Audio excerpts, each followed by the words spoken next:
Hello students, hope you are doing great. I, Anil Balram, your online teacher, welcome you once again to your own channel Accounts Aptitude. Now we present video 2 of the chapter Financial Statements of a Company. We will be discussing part A of the topic 2 now.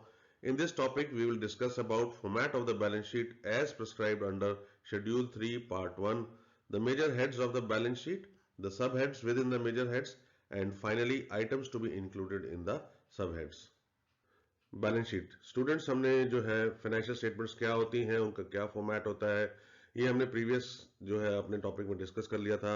हमने आपको briefly जो financial statements का जो format है, specially जो balance sheet है, उसको भी गो थ्रू कराया था। स्टूडेंट्स, आपको पता है कि बैलेंस शीट जो है वो उसका जो टेम्पलेट है वो या फॉर्मेट है वो शेड्यूल 3 पार्ट 1 में जो दिया गया है, और ये बैलेंस शीट जो है वर्टिकल फॉर्म में बनाई जाती है। सो आइए बैलेंस शीट के फॉर्मेट के बारे में थोड़ी और चर्चा करते हैं कि इसके क्या मेजर हेड है, क्या सब हेड है, इसके बीच में क्या क्या आइटम्स इंक्लूडेड होती है सब हेड्स में और मेन हेड्स में। सो आइए उसको डिस्कस करते हैं एक एक करके। सो सबसे पहले, जैसे आपको पता है स्टूडेंट्स के बैलेंस शीट के जो है दो मेन जो है पार्ट है, एक है इक्विटी एंड लायबिलिटीज और दूसरा है एसेट्स। अब हम अगर इक्विटी एंड लायबिलिटीज की स्टूडेंट्स हम बात करें तो इसमें जो मेजर हेड्स हैं बैलेंस शीट के वो है share holder funds, share application money pending allotment, non current liabilities, current liabilities, और एसेट साइड्स में जो हमारे मेजर हेड है स्टूडेंट्स वो है नॉन करंट एसेट्स और करंट एसेट्स। सो आइए अगली स्लाइड्स में जो है हम इन सारे के सारे जो मेन हेड है उसके अंदर क्या क्या सब हेड इंक्लूडेड होते हैं, आइए वो डिस्कस करते हैं। स्टूडेंट्स, हम बैलेंस शीट की चर्चा कर रहे थे और हमने आपको बताया था कि बैलेंस शीट के दो पार्ट होते हैं, equity and liabilities and assets. और इक्विटी एंड लायबिलिटीज के बीच में हमने जो है मेजर हेड्स जो है कवर कर लिए थे प्रीवियस स्लाइड में। अब इन मेजर हेड्स में क्या क्या सब हेड इंक्लूडेड होते हैं स्टूडेंट्स, आइए एक एक करके उसकी चर्चा करते हैं। तो सबसे पहले जो है हमने बात करी थी major head shareholder funds की, और इस मेजर हेड में जो सब हेड होते हैं स्टूडेंट्स वो है share capital, reserve and surplus और money received against share warrants. आगे बढ़े तो सेकंड मेजर हेड की हमने बात करी थी share application money pending allotment. Students, इसका कोई सब हेड नहीं होता। ये आपको पता है कि शेयर एप्लीकेशन मनी जो आई हुई है, जो जो एप्लीकेंट्स ने पे करी है, लेकिन जिसके अगेंस्ट में हमने सभी शेयर्स अलॉट नहीं किए हैं, ये वो मेजर हेड है स्टूडेंट्स। और जो भी पैसा आता है जो अभी अलॉट नहीं हुआ उसे हमें इस मेजर हेड में ही डायरेक्टली दिखा देना होता है। आगे बढ़ते हुए नॉन करंट लायबिलिटीज, ये ऐसी लायबिलिटीज हैं जो कि एक बड़ी अवधि के लिए हमारे पास हैं, एक लॉन्ग पीरियड के लिए हैं, और इसमें इंक्लूड होते हैं long term borrowings, deferred tax liabilities, other long term liabilities और लॉन्ग टर्म प्रोविजन। सो आप देख रहे हैं तो इसमें सारी की सारी जो है लॉन्ग टर्म जो हमारी लायबिलिटीज है वो सारी की सारी जो है नॉन करंट लायबिलिटीज में इंक्लूड होती हैं। स्टूडेंट्स, आइए चर्चा करते हैं हम करंट लायबिलिटीज। करंट लायबिलिटीज जो है ऐसी लायबिलिटीज होती हैं जो शॉर्टर पीरियड के लिए है, जनरली जो है जिनका सेटलमेंट हमें एक साल के अंदर अंदर कर देना होता है। आइए जो है इसको भी डिस्कस करते हैं कि करंट लायबिलिटीज का जो मेजर हेड है उसके बीच में क्या क्या सब हेड जो है इंक्लूडेड है। सो पहली आइटम है शॉर्ट टर्म बोरिंग्स हमने दिखानी है, उसके बाद ट्रेड पेबल्स, ये स्टूडेंट्स होते हैं हमारे sundry creditors and bills payable, other current liabilities and short term provision. So जब भी हम बैलेंस शीट बनाएंगे स्टूडेंट्स, और आपने जो है शेड्यूल 3 पार्ट 1 के हिसाब से बनानी है, तो उसके बीच में ये टेम्पलेट स्टूडेंट्स डिसाइडेड है। अब इसके बीच में आप जो है कोई अपनी मर्जी से चेंज नहीं कर सकते कि आप जो है शेयर होल्डर फंड्स को नीचे दिखा दें और नॉन करंट लायबिलिटीज को ऊपर दिखा दें, या करंट लायबिलिटीज को फर्स्ट आइटम ले लें, या आप जो है इसके बीच में जो है सब हेड्स में भी कोई चेंज नहीं कर सकते स्टूडेंट्स कि आप बोले जी मैं तो शॉर्ट टर्म बोरिंग्स जो है नॉन करंट लायबिलिटीज में दिखाऊंगा या दिखाऊंगी, या जो है मैं money received against share warrants जो है करंट लायबिलिटीज में दिखाऊंगी। स्टूडेंट्स, ये परमिटेड नहीं है, ये फॉर्मेट प्रिस्क्राइब्ड है और हमें ये एज इट इज ही फॉलो करना होता है। स्टूडेंट्स, आइए जो हम दूसरी साइड जो है बैलेंस शीट की जो होती है एसेट साइड, उसके अंदर क्या मेजर हेड और सब हेड है, आइए जो है उनकी चर्चा कर लेते हैं। सबसे पहले जो major head non current asset जो अभी हमने डिस्कस किया था, उसके अंदर क्या क्या सब हेड इंक्लूडेड है, आइए देखते हैं।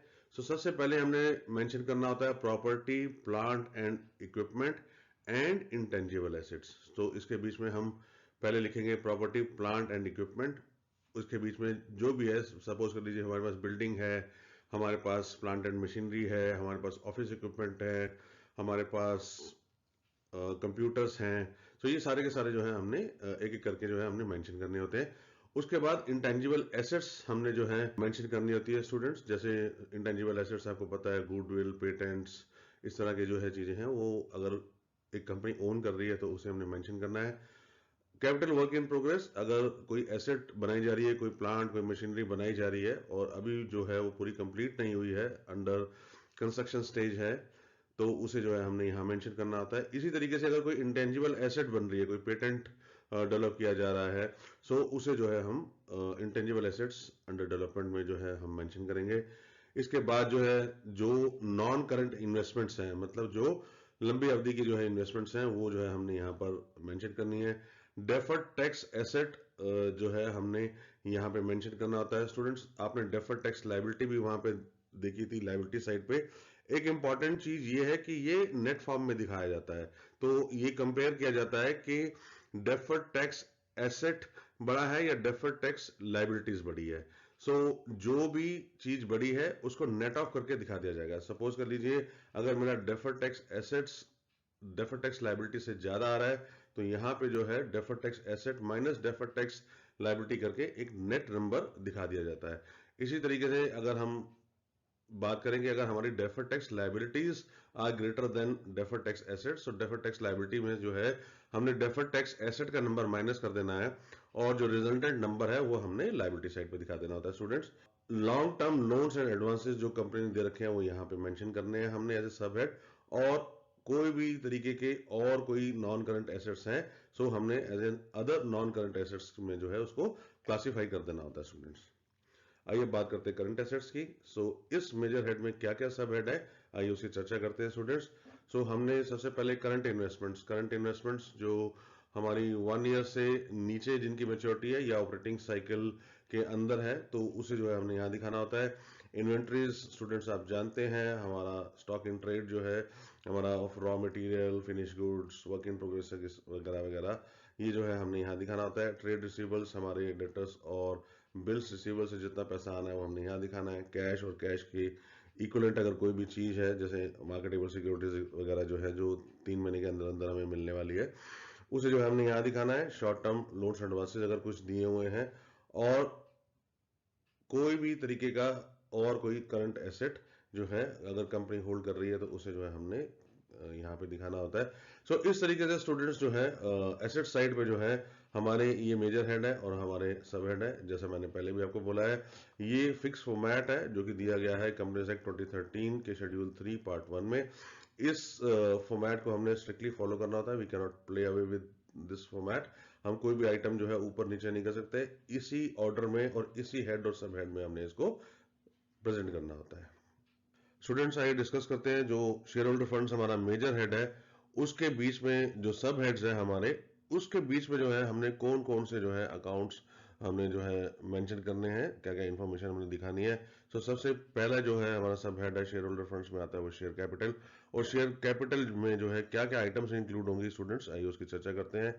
इक्विटी शेयर कैपिटल जो है वो हमने यहाँ दिखानी है। स्टूडेंट्स, इक्विटी शेयर कैपिटल आपको क्लियर है, ये हमने अकाउंटिंग फॉर शेयर कैपिटल में काफी डिस्कस किया था। इसी तरीके से प्रेफरेंस शेयर्स कैपिटल जो है हमने दिखानी है। प्रेफरेंस शेयर्स जो है वो ऐसे शेयर होल्डर्स होते हैं जिनको डिविडेंड और रीपेमेंट में जो है प्रेफरेंस मिलती है ओवर इक्विटी शेयर्स, और उनका डिविडेंड जो है फिक्स रहता है। Calls in areas, again students, ये आपने जो है अकाउंटिंग फॉर शेयर कैपिटल में पढ़ा हुआ है कि अगर कोई कॉल की गई है और उसका पैसा हमारे पास अभी नहीं आया है, तो वो कॉल्स इन एरियस अकाउंट में चला जाता है और उसको एज ए नेगेटिव आइटम हमने यहाँ दिखाना होता है, क्योंकि कॉल्स इन एरियस स्टूडेंट्स एक एसेट होती है। और अगर कोई शेयर्स फॉरफिट कर लिए गए हैं, अगेन ये भी आपने अकाउंटिंग फॉर शेयर कैपिटल में काफी डिटेल में पढ़ा हुआ है, तो वो भी जो है हमने यहाँ पे दिखा देना होता है। सेकेंड आइटम जो है हमारा सब हेड जो है शेयर होल्डर फंड्स में, वो है रिजर्व एंड सरप्लस। और आइए स्टूडेंट्स इसमें चर्चा करते हैं कि इसमें क्या क्या आएगा। सो कोई भी चीज जिसके साथ आपको रिजर्व लगा हुआ है और वो यहाँ पे हमने दिखा देनी है। कैपिटल रिजर्व है, कैपिटल रिडम्पशन रिजर्व है, सिक्योरिटीज प्रीमियम रिजर्व, ये आपने अकाउंटिंग फॉर शेयर कैपिटल में पढ़ा है। डिवेंचर रिडम्पशन रिजर्व है, रिवैल्यूएशन रिजर्व है। तो स्टूडेंट्स, आप सबके किसी भी आइटम के साथ रिजर्व लगा हुआ है तो यहाँ पर आ जाएगा।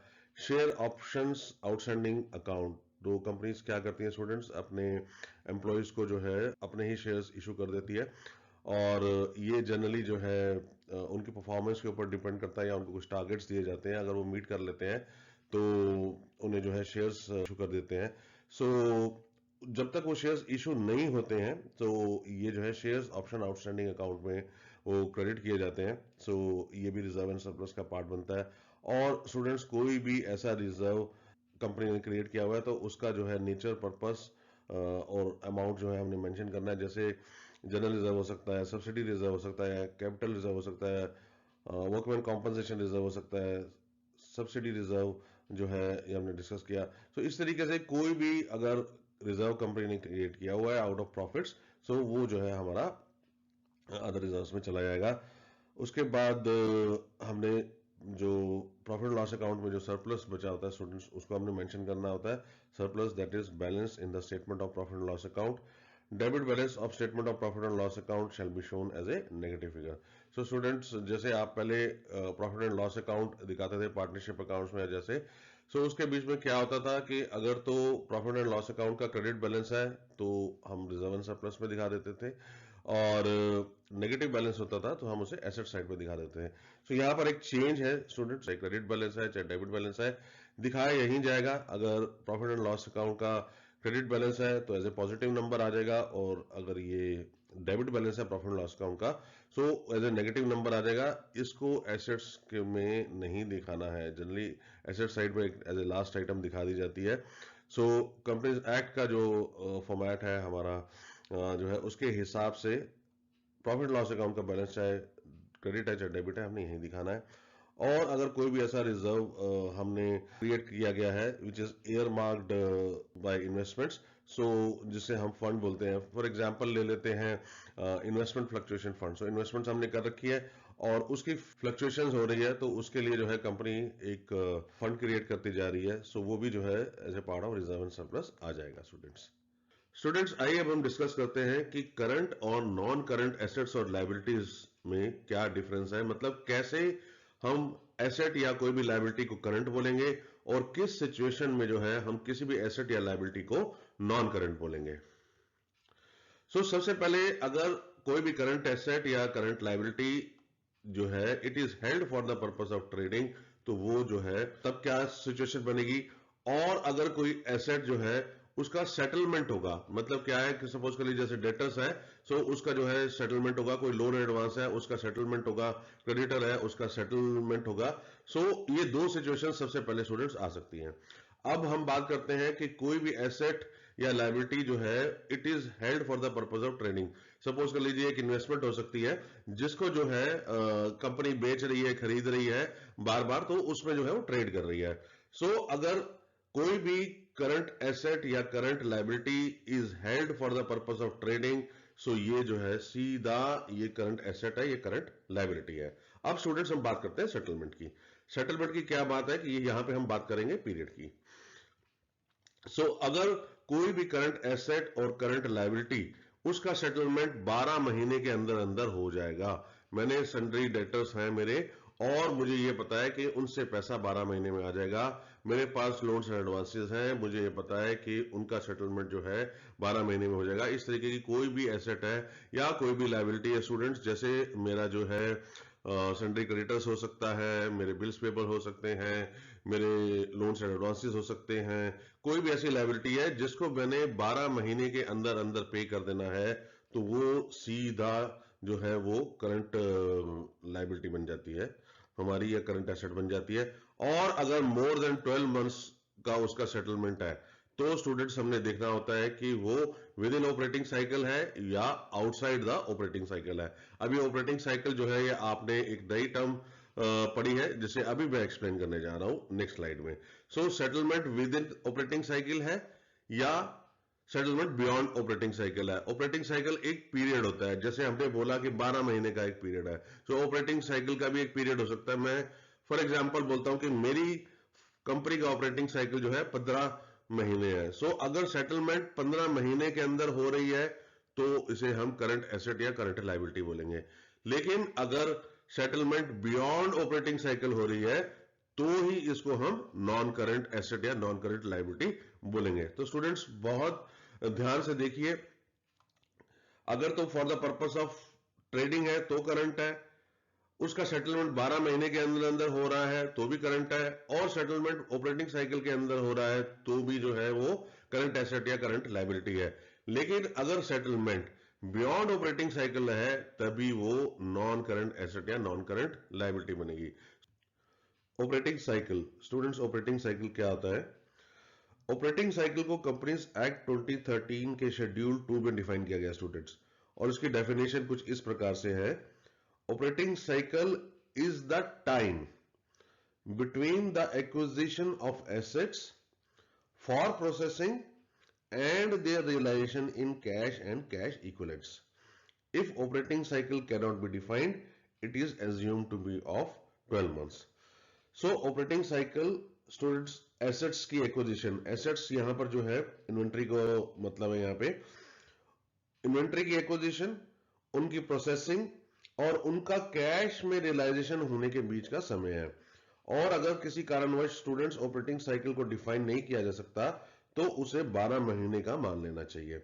अब इसको दूसरे शब्दों में इस डेफिनेशन का बोले तो ऑपरेटिंग साइकिल रॉ मटेरियल खरीदने में, इसको फिनिश प्रोडक्ट्स में कन्वर्ट करने में, प्रोडक्ट्स को बेचने में और कस्टमर से कैश कलेक्ट करने में जितना समय एक कंपनी लगाती है वो समय है, वो पीरियड है। सो आइए सबसे पहले देखते हैं कि ऑपरेटिंग साइकिल होता क्या स्टूडेंट्स। सो एक कंपनी जो है रॉ मटेरियल परचेज करती है, फिर उसको जो है रॉ मटेरियल को प्रोड्यूस करती है, फिर जो है इन्वेंट्री को होल्ड करना पड़ता है, सेल्स करती है स्टूडेंट्स, और उसके बाद रिसीवेबल्स का पीरियड होता है, और उसके बाद जो है कैश कलेक्ट हो जाता है। सो ये तो स्टूडेंट्स होता है ऑपरेटिंग साइकिल। अब इस ऑपरेटिंग साइकिल में जो है कुछ ना कुछ समय लग रहा है हर एक स्टेज के ऊपर। सो हम देखते हैं, एक एग्जांपल मान लेते हैं कि प्रोडक्शन में जो है हम इन्वेंट्री को होल्ड कर रहे हैं 4 महीने, मतलब प्रोडक्शन होने में 4 महीने लग जाते हैं। फिर उसके बाद जो है इन्वेंट्री स्टोर्स में पड़ी हुई है 3 महीने के लिए, फिर सेल्स करने में जो है हमारे को जो है 3 महीने लग गए, और फाइनली जो है पैसा कलेक्ट करने में, डेटर से जो है पैसा रियलाइज करने के बीच में हमारे को 4 महीने लग गए। ये एक एग्जांपल है। तो हम देखते हैं कि हमारा ऑपरेटिंग साइकिल क्या निकल के आता है। सो ऑपरेटिंग साइकिल कैसे निकलेगा? ऑपरेटिंग साइकिल स्टूडेंट्स हमारा होता है inventory holding period plus receivables period, कि इस पूरे के पूरे ऑपरेटिंग साइकिल में, इस पूरे प्रोसेस में हमने इन्वेंट्री को कितने टाइम के लिए होल्ड किया है, और हमारे को जो है रिसीवेबल्स होल्डिंग पीरियड क्या है, मतलब पैसा कलेक्ट करने में जो है कंपनी को कितना समय लग गया। अब इन्वेंट्री होल्डिंग पीरियड हम देखते हैं 4 महीने, 3 महीने और 3 महीने। सो 4 जमा 3 7, 7 जमा 3 10, और उसके बाद रिसीवेबल्स का पीरियड हमारा हो गया 4 महीने। सो 14 महीने का जो है ऑपरेटिंग साइकिल है इस कंपनी का। अब इसकी इंपॉर्टेंस क्या है ऑपरेटिंग साइकिल का? ऑपरेटिंग साइकिल का ये इंपॉर्टेंस होता है स्टूडेंट्स कि हमारे को जो है किसी भी एसेट या लायबिलिटी को कि वो करंट है या नॉन करंट है, ये डिटरमाइन करने में सहायता मिलती है। सो अगर इस कंपनी का जो ऑपरेटिंग साइकिल 14 महीने है, सो अगर कोई भी एसेट 14 महीने के बाद रियलाइज होगी, ठीक है, तो वो जो है मेरी नॉन करंट हो जाएगी। और अगर कोई भी एसेट 14 महीने से पहले रियलाइज हो जाएगी तो वो मेरी जो है करंट एसेट्स बन जाएगी। इसी तरीके से हम लायबिलिटी की बात कर सकते हैं स्टूडेंट्स, कि कोई भी लायबिलिटी अगर 14 महीने के बाद हमने पे करनी है, सेटल करनी है, तो वो मेरी लॉन्ग टर्म लायबिलिटी बन जाएगी। और कोई भी लायबिलिटी अगर मेरे को जो है 14 महीने से पहले पहले, अपने ऑपरेटिंग साइकिल से पहले पहले सेटल करनी है, तो वो जो है मेरी करंट लायबिलिटी बन जाएगी। स्टूडेंट्स आइए डिस्कस करते हैं कि नॉन करंट लायबिलिटीज का जो हमारा मेजर हेड है और उसके बीच में जो सब हेड्स हैं हमारे, उसके बीच में क्या क्या इंफॉर्मेशन जो है हमने प्रेजेंट करनी होती है। सो हम बात कर रहे हैं लॉन्ग टर्म बोरिंग्स की। सो लॉन्ग टर्म बोरिंग्स जो है हमें हमने दिखाने हैं, जो भी कंपनी ने डिवेंचर्स इशू किए हैं, जो भी जो है बॉन्ड्स इशू किए हैं, और टर्म लोन जो है उन्होंने बैंक से लिए या किसी और पार्टी से अगर टर्म लोन लिया है तो वो यहाँ दिखाना है। पब्लिक डिपॉजिट्स, कंपनी जो है इंडिविजुअल्स से भी और दूसरी फॉर्म से जो है डिपॉजिट्स एक्सेप्ट करती है। अगर इस तरीके से डिपॉजिट्स एक्सेप्ट किए गए हैं बाय दिस कंपनी तो वो हमने यहाँ पे दिखाने होते हैं पब्लिक डिपॉजिट्स। और इस अगर कोई भी long term loans and advances है हमारे, तो वो हमने यहाँ पे दिखाने होते हैं। And loans and advances from related parties, जो भी कंपनी से रिलेटेड एंटिटीज होते हैं या इंडिविजुअल्स होते हैं, अगर उनसे कोई लोन या एडवांस लिया हुआ है तो हमने यहाँ पे दिखाना होता है। एंड फाइनेंस लीज के रिलेटेड अगर कोई लॉन्ग टर्म मैच्योरिटीज है सो उससे जो है हमने यहाँ पे दिखाना होता है अंडर लॉन्ग टर्म बोरिंग्स। आइए चर्चा करते हैं डेफर्ड टैक्स लायबिलिटीज की। स्टूडेंट्स, जैसे हमने डिस्कस किया था कि हमने दोनों नंबर देखने होते हैं, डेफर्ड टैक्स लायबिलिटी और डेफर्ड टैक्स एसेट का, और ये डेफर्ड टैक्स लायबिलिटी या डेफर्ड टैक्स एसेट जो है वैसे नेट नंबर प्रेजेंट होता है। अगर कंपनी के पास ये सिचुएशन है कि उसकी deferred tax liability deferred tax asset से ज्यादा है तो एज ए नेट नंबर जो है डेफर्ड टैक्स एसेट को डेफर्ड टैक्स लायबिलिटी में से माइनस कर दिया जाएगा, और जो नेट नंबर आएगा वो हमने यहाँ पर प्रेजेंट करना होता है। स्टूडेंट्स आगे चलते हैं। अदर लॉन्ग टर्म लाइबिलिटीज का जो सब हेड है उसके बीच में जो है हमने क्या क्या दिखाना है, उसके बीच में स्टूडेंट्स हमने दिखाना है trade payables to be settled post 12 months. Trade payables जो है हमारे सन्ड्री क्रेडिटर्स और बिल्स पेबल, अगर हमने 12 महीने के बाद उनका सेटलमेंट करना है तो हमने यहाँ पे क्लासिफाई करना है premium payable on redemption of preference shares and premium payable on redemption of debentures. जो हमने प्रेफरेंस शेयर्स इशू किए हैं या हमने जो डिवेंचर्स इशू किए हैं, अगर उनके रिडेम्पशन पे कोई हमें प्रीमियम पे करना है तो ये जो है यहाँ पे क्लासिफाई स्टूडेंट्स हमने कर देना है। आगे बात करते हैं लॉन्ग टर्म प्रोविजंस की। स्टूडेंट्स तो इसमें क्या क्या इंक्लूड करना है हमने, provisions for employ retirement benefits that is gratuity earn leave etcetera etcetera. So long term provisions में क्या आएगा, employ retirement benefits. So students gratuity जो है एम्प्लॉयज को पे की जाती है अगर वो जो है कॉन्टिन्यूस सर्विस में है 5 साल से ज्यादा। सो उससे रिलेटेड अगर कंपनी ने कोई प्रोविजन बना रखा है तो हमने यहाँ पर दिखाना है। ऐसे ही अर्नड लीव्स जो है एम्प्लॉयज को पे होती हैं, ये कंपनी की पॉलिसी के ऊपर डिपेंड करता है कि कितनी अर्न लीव्स जो है एम्प्लॉय को जो है मिलनी है। अगर एम्प्लॉय ने एक्यूमुलेट कर ली है अर्न लीव्स सो वो एनकैश होती है at a later period of time, may be at the time of superannuation और जो भी कंपनी की पॉलिसी है। सो अगर उससे रिलेटेड कोई प्रोविजन बना रखा है तो हमने यहाँ पे दिखाना है। इसी तरीके से अगर कंपनी ने वारंटी क्लेम्स, अपना जो प्रोडक्ट बेचती है उसके अगेंस्ट कंपनी जनरली वारंटी देती है कि 1 साल में या 2 साल में अगर कोई भी मैन्युफैक्चरिंग डिफेक्ट है तो जो है हम इस प्रोडक्ट को रिप्लेस कर देंगे। सो उसके लिए अगर कोई प्रोविजन बना रखा है वारंटी क्लेम्स के लिए तो वो भी जो है as a long term provision students हमने दिखाना होता है। Current liabilities. So current liabilities का पहला सब हेड है स्टूडेंट्स शॉर्ट टर्म बोरिंग्स, और इसके पीछे हमने क्या क्या दिखाना है, loan repayable on demand from banks और अदर पार्टीज। अगर कंपनी ने बैंक से लोन लिया हुआ है या किसी भी और पार्टी से लोन लिया हुआ है और वो लोन जो है it is repayable on demand. Repayable on demand का ये मतलब होता है कि बैंक या जो भी अदर पार्टी है वो कभी भी नोटिस भेज सकती है कंपनी को कि हमारा जो लोन जो है रीपे कर दिया जाए। सो वो जो है शॉर्ट टर्म बोरिंग्स में दिखाया जाता है। बैंक ओवरड्राफ्ट और कैश क्रेडिट, सो ये क्रेडिट फैसिलिटीज होती हैं जो कंपनी बैंक से ले सकती है। सो बैंक ओवरड्राफ्ट है मतलब कि करंट अकाउंट का जो बैलेंस नेगेटिव में चला गया है, या कैश क्रेडिट लिमिट्स अगर बैंक से ली गई हैं तो वो यहाँ पे दिखाया जाएगा। Current मैच्योरिटीज of long term debt, इसका ये मतलब है कि हमने कोई लॉन्ग टर्म डेट ले रखा है और वो रीपेबल है इंस्टॉलमेंट्स में, अगर उसकी कोई भी ऐसी इंस्टॉलमेंट जो है वो विद इन 12 मंथ्स में पे होनी है तो वो हमने यहां दिखाना है under current मैच्योरिटीज of long term debt.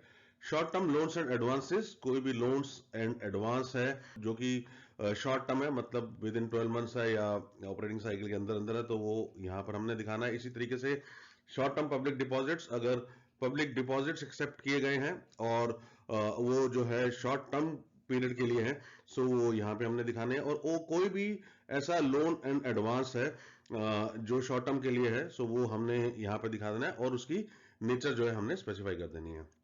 Trade payables की स्टूडेंट्स बात करते हैं, बहुत सिंपल है। ट्रेड पेबल्स में आपको पता है 2 आइटम ही आती हैं, सन्ड्री क्रेडिटर्स और बिल्स पेबल। सन्ड्री क्रेडिटर्स हैं जो हम माल जो है उधार पे खरीद रहे हैं, और बिल्स पेबल्स जो हैं जो भी कंपनी ने बिल्स एक्सेप्ट किए हैं और वो पेबल हैं I would say 1 year with in the operating cycle, तो वो जो है यहाँ पे हमने दिखा देने हैं under current liabilities. Students current liabilities में क्या क्या क्लासिफाई करना है ये उसको डिस्कस करते हैं। अदर करंट लायबिलिटीज में हमने क्या दिखाना है students, so interest accrued but not due on borings. So borings के ऊपर इंटरेस्ट तो अक्रू हमने कर लिया है लेकिन अभी वो ड्यू नहीं है। सो अक्रूअल प्रिंसिपल से स्टूडेंट्स हम क्या करते हैं, हम जो भी बोरिंग्स है उसके ऊपर अगर कोई इंटरेस्ट पेबल है सो हम उसको अक्रू तो कर लेते हैं लेकिन it might not be payable immediately. Payable वो तभी होता है जो टर्म्स एंड कंडीशंस एग्रीमेंट्स में लिखे हुए हैं उसके हिसाब से। सो जो हमने इंटरेस्ट एक्रू कर लिया लेकिन अभी वो रीपेमेंट के लिए ड्यू नहीं है तो वो यहाँ दिखाना है।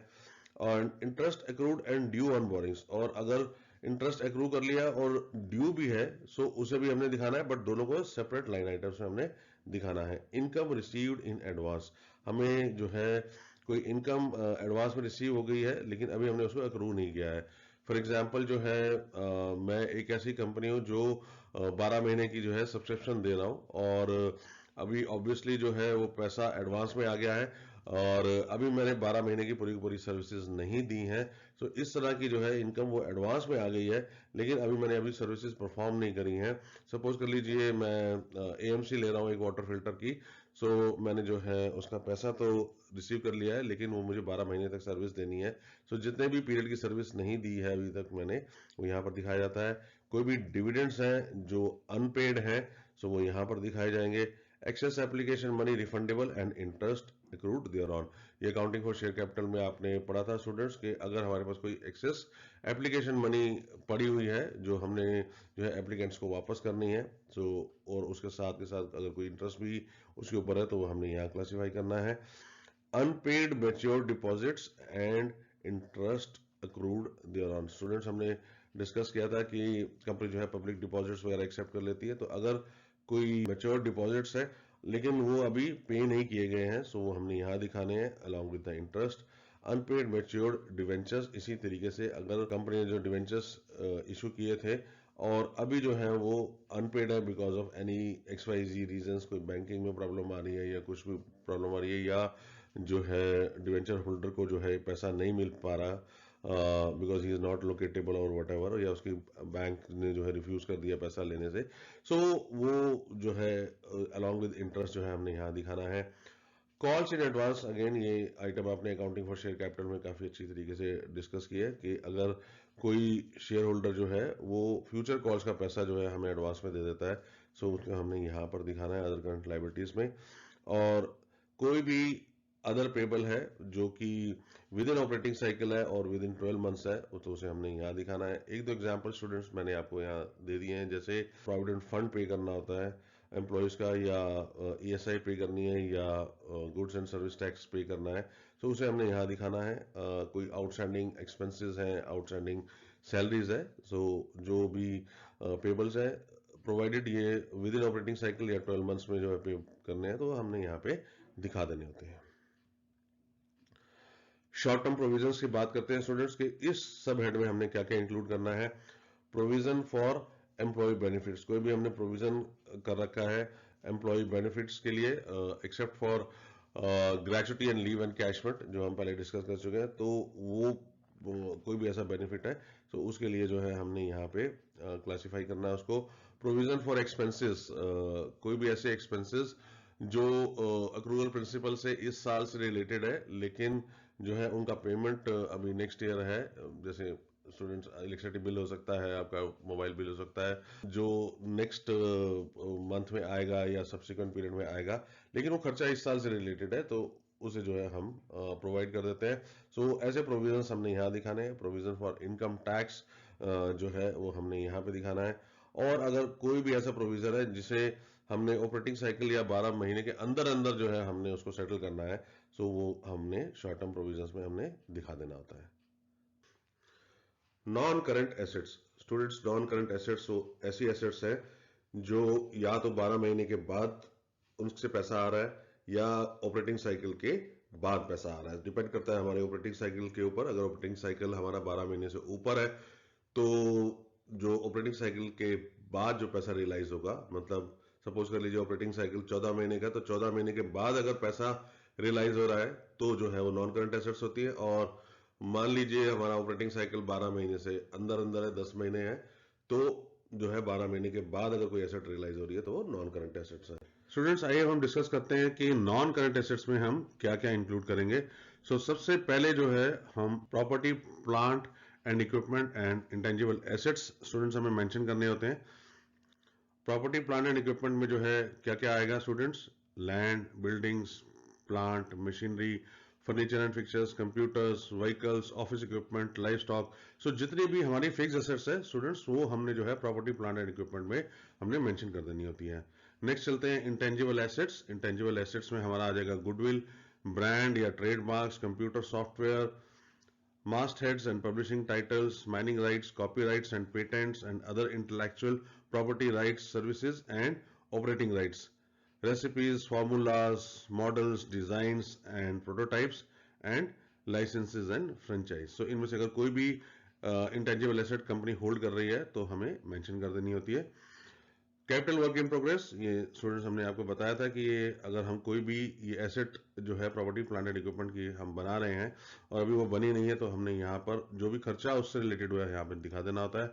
So capital work in progress and tangible assets under construction, वो जो है हमने यहाँ पे दिखा देनी है। इसी तरीके से अगर कोई इंटेंजिबल एसेट कंपनी बना रही है, ऐसी इनमें से कोई भी इंटेंजिबल एसेट्स, जैसे कोई ब्रांड बना रहे हैं या कोई सॉफ्टवेयर बना रहे हैं, कोई पेटेंट डेवलप हो रहा है, सो उससे रिलेटेड जो भी खर्चा है स्टूडेंट्स हमने यहाँ पर दिखा देना होता है। सो पेटेंट्स जो डेवलप हो रहे हैं, patents under development and intellectual property rights अगर कोई हैं अंडर डेवलपमेंट, सो उस पे जितना भी खर्चा हुआ है वो स्टूडेंट्स यहाँ पर आएगा। एक बार वो डेवलप हो जाएंगे तो फिर जो है वो इंटेंजिबल एसेट्स का पार्ट बन जाएंगे।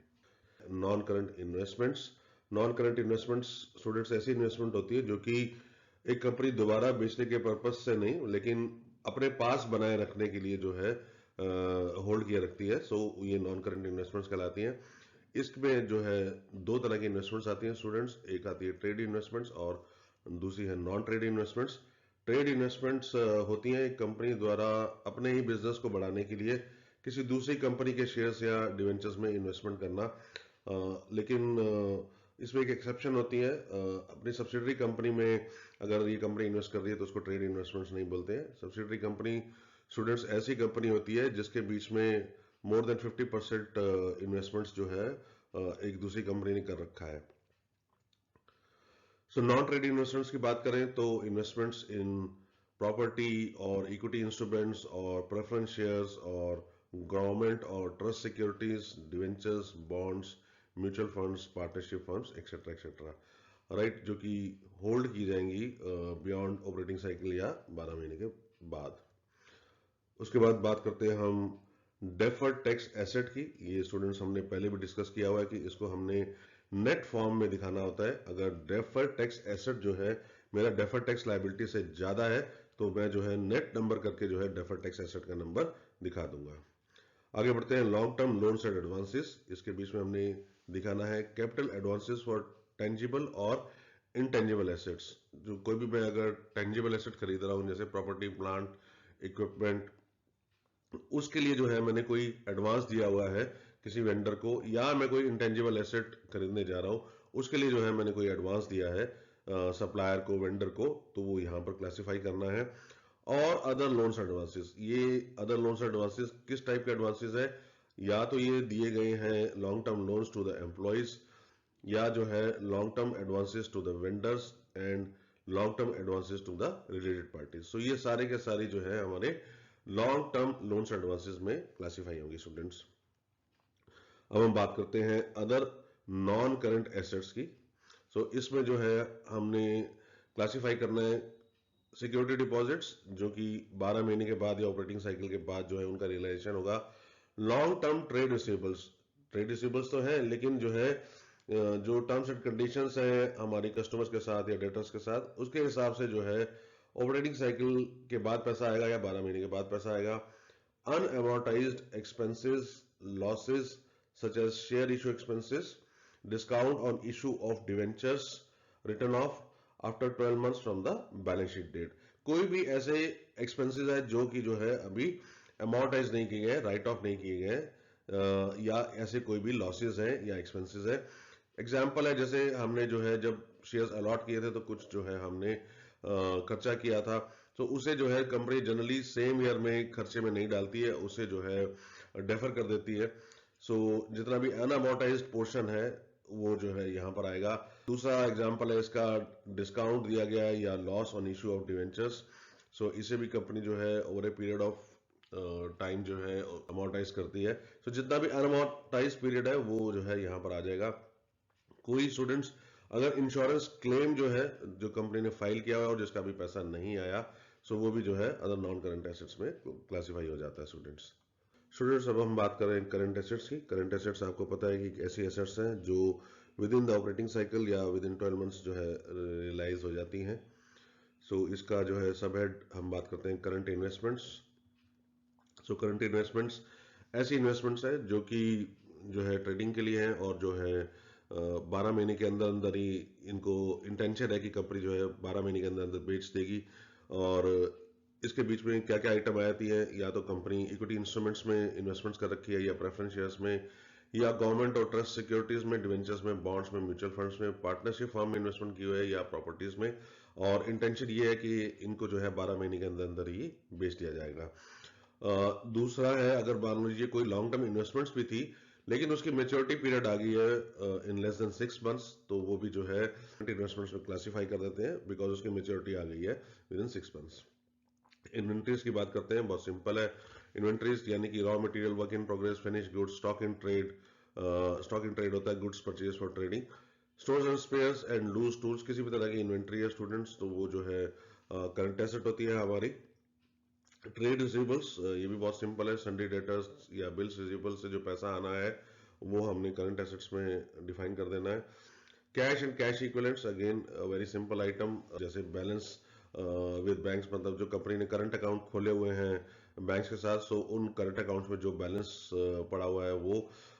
चेक्स और ड्राफ्ट्स इन हैंड, कई बार क्या होता है कि कंपनी को कस्टमर से या कहीं और से चेक्स आए या ड्राफ्ट्स आए लेकिन वो जो है बैंक में डिपॉजिट नहीं हो पाए, मतलब 31 मार्च को या जिस दिन हमारा अकाउंटिंग ईयर एंड हो रहा है उस दिन शाम को आए हमारे पास, तो बैंक में नहीं जा पाए। So cheques and drafts in hand. Cash on hand, जो करेंसी हमारे पास पड़ी हुई है, नोट है हमारे पास 500 के, 200 के, 100 के, सो वो सारे के सारे कैश ऑन हैंड। इसी तरह की कोई और activity. And year mark balances with banks, कई बार क्या होता है कि बैंक्स के साथ कोई स्पेसिफिक पर्पस के लिए जो है अकाउंट खोले जाते हैं। Balances with banks held as margin money and bank deposits with more than 12 months maturity. So ये सारे के सारे जो है कैश एंड कैश इक्विवेलेंट्स का पार्ट बन जाते हैं स्टूडेंट्स।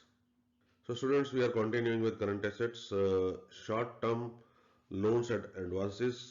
इस सब हेड की अगर हम बात करें तो any loan and advance which is realized within 12 months और operating cycle, उसे जो है हमने यहाँ दिखाना है इस सब हेड में, short term loans and advances में स्टूडेंट्स। अदर करंट एसेट्स, इसमें जो है कोई अगर प्रीपेड एक्सपेंसेस है या प्रीपेड इंश्योरेंस है वो हम दिखाएंगे। कोई भी एक्रूड इनकम है या इंटरेस्ट एक्रूड ऑन इन्वेस्टमेंट्स है वो हमने यहाँ दिखाना है। कोई एडवांस इनकम टैक्स पे किया हुआ है तो वो अदर करंट एसेट्स में आ जाएगा। कॉल्स इन एरियस और interest due on calls in areas, so calls in areas का कॉन्सेप्ट आपने अकाउंटिंग और शेयर कैपिटल में पढ़ा है। सो अगर कोई कॉल्स इन एरियस है तो वो अदर करंट एसेट्स का पार्ट बनती है स्टूडेंट्स। और डिविडेंड रिसीवेबल्स, अगर हमने कोई इन्वेस्टमेंट की हुई है और उस कंपनी ने जो है डिविडेंड डिक्लेयर कर दिया है और अभी हमारे को मिला नहीं है, तो वो जो है यहाँ पे हमने क्लासिफाई कर देना है एज अदर करंट एसेट्स में। Students, thanks for watching this video. Please press the like button if you found the video informative and subscribe to your channel Accounts Aptitude. In case you need more information on any topic, please comment below. Further, we request you to share this video with your friends so that they can also enhance their knowledge watching this video. Please do visit our website www.accountsaptitude.com to get study notes, past year questions and solutions. You can also email us at info@accountsaptitude.com. Take care and goodbye.